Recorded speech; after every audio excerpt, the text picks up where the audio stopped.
Hi everybody, my name is Deborah Dodson and I am a realtor here in Middle Tennessee, and I'm getting so many new clients who are first-time home buyers and they just want to know the steps of what things are going to look like. So I just wanted to put it all in a video here in case you're looking for your first home. We can go over all the steps together. Number one, and the most important of all of these, is find a good realtor local to you.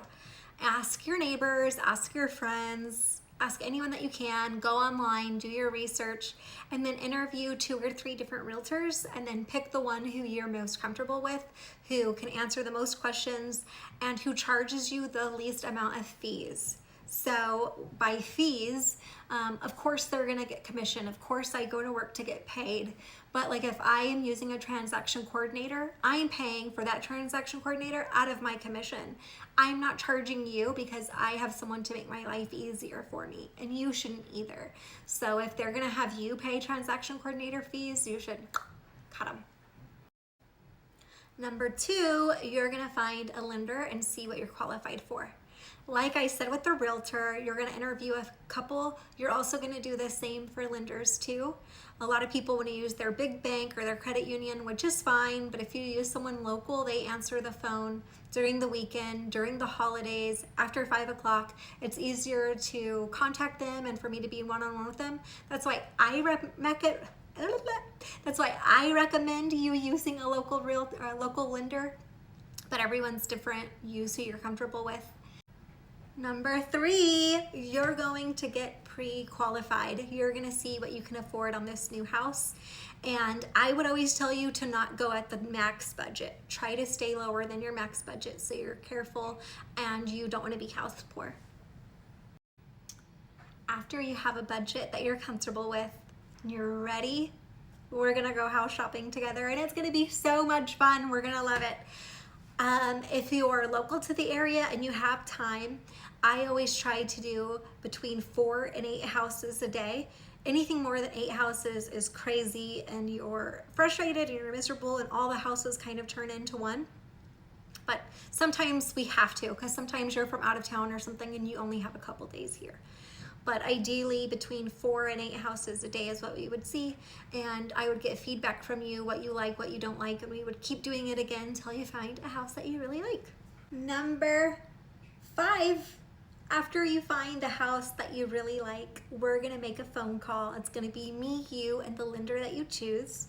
And we're gonna say, we found the house, this is how much it costs, this is what we're thinking in our offer, and then we'll see what it looks like every month for you. Also, I will get the utilities and all the bills from the current home, so you can add that to your bills a month and see if you're comfortable with that house. Now we're getting into business. We mean business. Now we're gonna put in an offer. And this is a really stressful, really exciting time. We will put an offer in and you will have to pay some money. You will pay some earnest money. Usually they say 1%. Some people are only comfortable doing $1,000, but I would say no less than $1,000. You're gonna send with your offer and say, if you accept this offer, I'm gonna give you this earnest money, showing that I mean business. I really want the house. It's to be taken seriously. Here's money on the line. If your offer is accepted, congratulations. We move on now to inspections. You will be the one to pay for the inspections. So they will come to you, and within so many days we have to get the inspection going. I always say to do an inspection. I would never buy a house without an inspection. This is your biggest purchase that you're ever gonna make. So it doesn't make sense to not spend the $400 or $500 to get your inspection done and get some answers. So the day of inspection, you and I would meet the inspector the last 30 minutes of his job. We would go and we would talk to them and see what inspection looked like and any feedback, and then we would be back in negotiations for anything that you want fixed, anything that needs to be fixed, whatever that kind of looks like. After negotiations are done and we're still in contract and everything's still good to go, we're gonna go ahead and get an appraisal. This will also normally come from you. Sometimes lenders include this. Either way, it comes from you. Sometimes it just means the lender's paying up front and you pay later in your bill, but Either way, you're paying for the appraisal. We'll get the appraisal back, and then we will possibly renegotiate. Sometimes the offer stays exactly the same, but just so you know, there can be some movement after appraisal as well.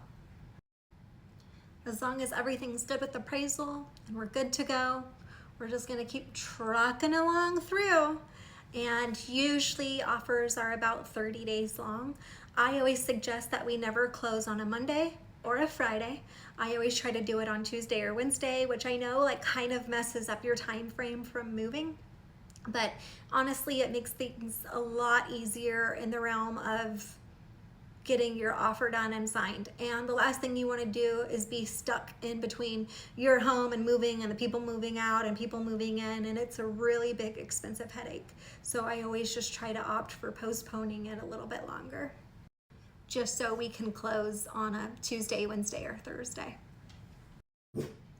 After that is said and done, we just wait on time. You do not, at this point, you do not buy a truck, you do not move money, you do not do anything with your money. All you spend money on is food and gas and necessities. You don't go crazy, you don't open a new credit card, you don't refinance, you don't do nothing, because you will not get that house.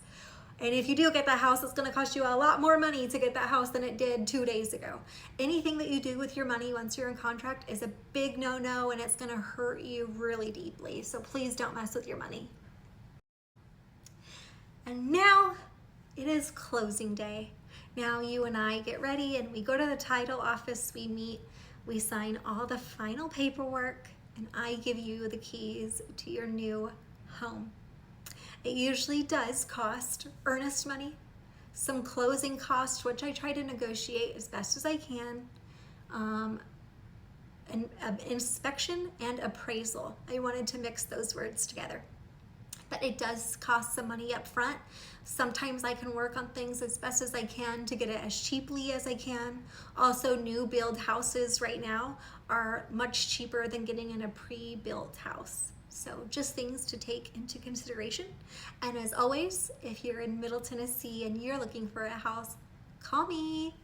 All right, you guys, I love you. I hope you're doing well, and good luck on this next journey. See ya.